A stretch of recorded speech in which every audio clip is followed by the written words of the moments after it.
Metre పీకేశారండి. దిక్కు లేదు, పిల్లలు ఎత్తుకుని ఏ కూలి నాలుగు చేసుకుని బతుకుతున్నాను. పిల్లలు పెట్టుకుని మీరు తప్ప ఇంకెవరు నాకు న్యాయం చేసే వాళ్ళు ఎవరు లేరు.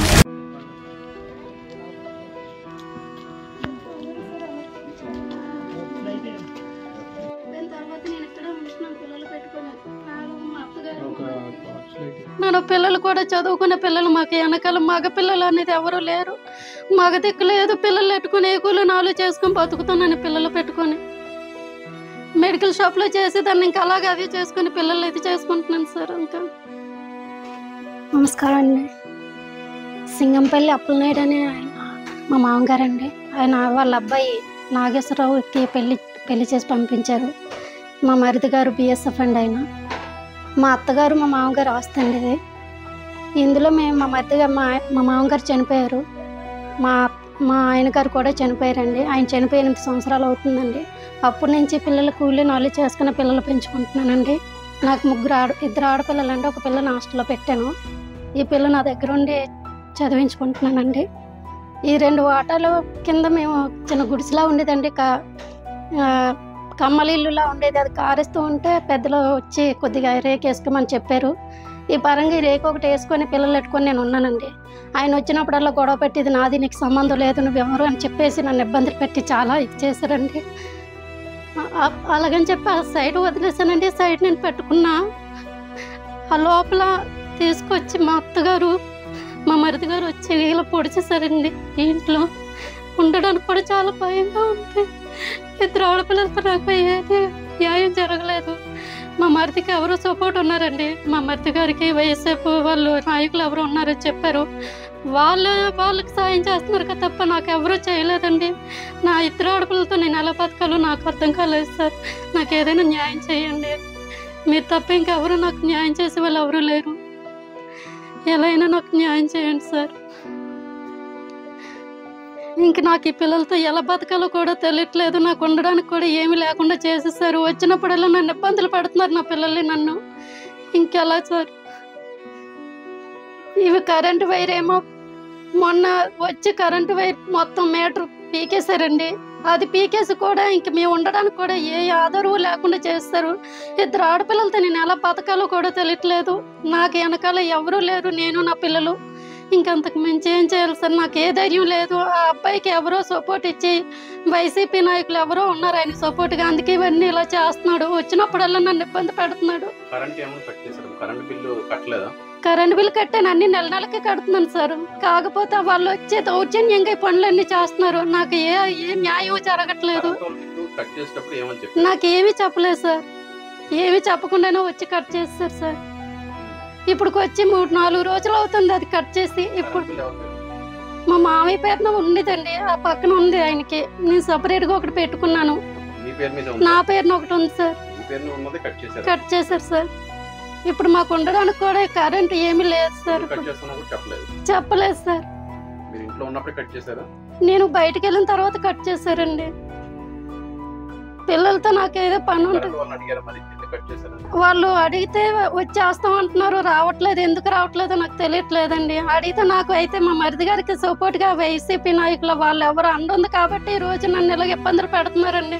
ఈ ఆడపిల్లలతో నేను ఎటు వెళ్ళిపోవాలండి నాకు అర్థం అవ్వట్లేదు. ఉండడానికి ఇల్లు లేదు, ఏమీ లేదు. ఏదైనా కట్టుకొని ఇంట్లో ఉంటున్నాను. దేనికి కూడా వీళ్ళు ఇలా చేస్తే ఎలా బతకాలి?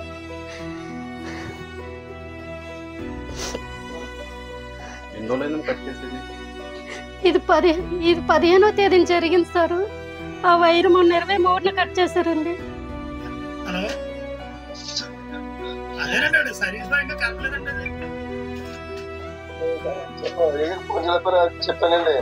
ఇదిగండి అయ్యనబాబు గారు, పెదబాబు విజయబాబు గారు మాట్లాడతారట. ఒకసారి లైన్ లో ఉన్నారు, ఒకసారి మాట్లాడండి.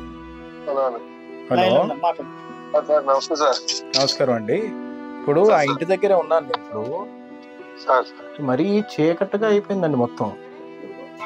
వీళ్ళు ఒంటరిగా ఆడవాళ్ళు ఉన్నారు, అరాచకంలాగా అయిపోతుంది. దానికి మనం సపోర్ట్ చేయకూడదు.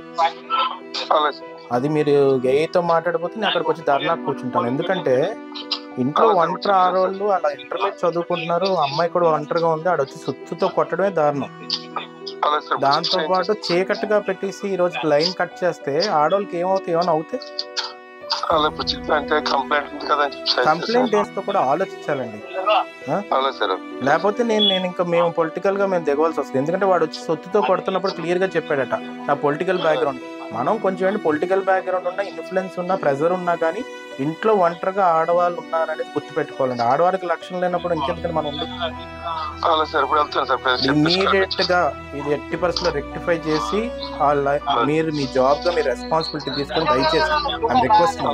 ఎందుకంటే ఈ పరిస్థితి చూస్తే నాకే బాధ అనిపిస్తుంది, చాలా బాధ అనిపిస్తుంది. మీరు కూడా కొంచెం ఆలోచించండి దయచేసి. ఇమీడియట్ గా వచ్చి కరెంట్ ఇవ్వండి, లేకపోతే మేము అక్కడికి వచ్చి ధర్నా చేయవలసి వస్తుంది.